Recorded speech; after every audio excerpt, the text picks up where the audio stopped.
I feel that yoga has made me a better person. It's made me a better mother. It's made me a better grandmother. It's made me a better lover. It's made me a better teacher, a better caregiver. Yeah, and overall, I see basically zero negative negative results from my yoga practice, and pretty much 100% positive results from my yoga practice. And I would say the only thing that I would say that has shown up for me that's out of balance has been maybe an addiction to the practice or a overzealous devotion to the medicine there. And that's generally has been a theme for me in my life, so I'm not surprised that it's showing up in my yoga practice, like a super hyper focused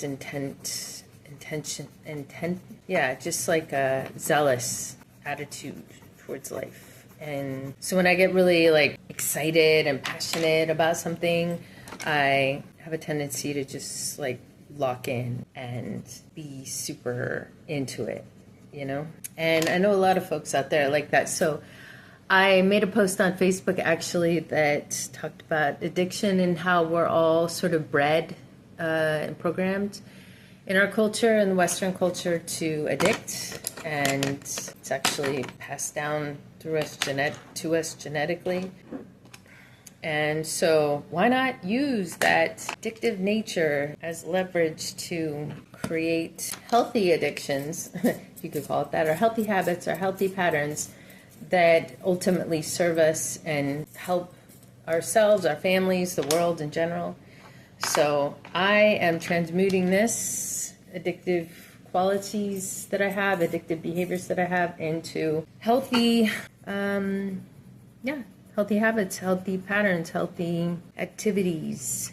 So yoga is definitely one of those for me, and I'm so grateful that it showed up in my life at the time that it did, because I was deeply, deeply struggling mentally, physically, emotionally, and it literally put me on the course that I'm on now, which is self-love and self-care and nurturance and persistence and integrity and service to the well-being of myself and others, and you know, the desire to learn about the body. And it stimulated my natural curiosity about biology, the science of life, how our bodies work, how my body works, how my body's systems regulate one another, interact with one another, stimulate one another, give feedback, relate to one another. So yeah, I only have positive things to say about yoga. Like I said, yoga saved my life. It's been profoundly healing, and no joke, like changed the physiology of my body, the chemistry of my brain, and my microbiome, and it's given me something to hope for and something to lock into, something to aspire to, something to stretch me physically and mentally and emotionally. And it's given me a certain level of self-awareness that I don't think that I would have otherwise. That in conjunction with psychedelics, which is more of a rarity in terms of communion with that particular medicine. This is the daily medicine. This is the daily practice. Is getting into my body and getting into my breath and listening to where the tension lives and lovingly breathing with it until it melts and releases and dissipates and transmutes into pure bliss. So that is, in my mind, the very best thing that I could be doing for myself right now, is to learn how to leverage that practice for my sanity, for my overall health and well-being and longevity. I mean, I go into these studios where I travel to and I see folks practicing yoga that are in their 70s and 80s, and they look amazing, and their mobility is way better than some 20-year-olds' mobility. And so in my mind, this is something that I will be doing for the rest of my life, because I want to have mobility. I want to be mobile. I want to be able to enjoy my life and travel and spend time with my grandchildren and recreate and dance and sing and and make love and swim and, you know, all these cool things that the body can do. I don't want to lose my ability to do those. And so in my mind, I have to, it's like a non-negotiable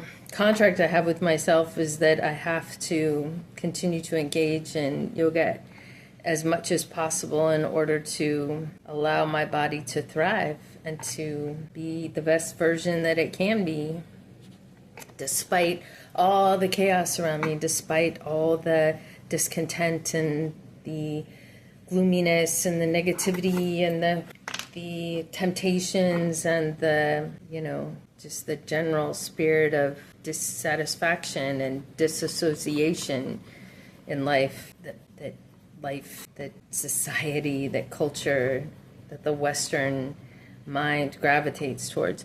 So yeah, I'm super, super grateful for these yoga studios. I'm grateful for the yoga teachers out there that show up every day, even though they may not feel well. Shout out to Wildlight Yoga Center in Eugene, Oregon. I love that studio. I've been going there for over 6 years now, on and off, and maybe even longer, maybe 8 years, a long time.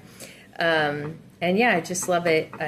I'm so grateful for the teachers there and their practice and the knowledge they impart to the practitioners and the folks that come in. So yeah, and then there's been so many beautiful yoga studios. Shout out to Hot Yoga Hilo in Hawaii. That's been a profound, life-changing, game-changing, very cathartic, very grounding space for me to dive into my practice. And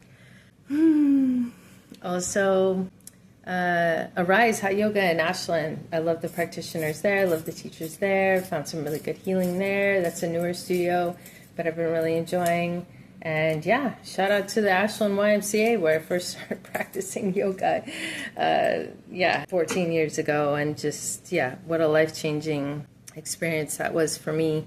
I don't even remember the names of my teachers, but I remember the energy there and the space held. So I'm so grateful for the folks there that were teaching at that time and continue to do so. So yeah, I mean, there's all sorts of medicines, but yoga has been my, you know, heart medicine, my body medicine, my inspiration, and yeah. So grateful. I recently got to go to India to practice yoga, so that was really beautiful as well. But yeah, yoga, just yoga.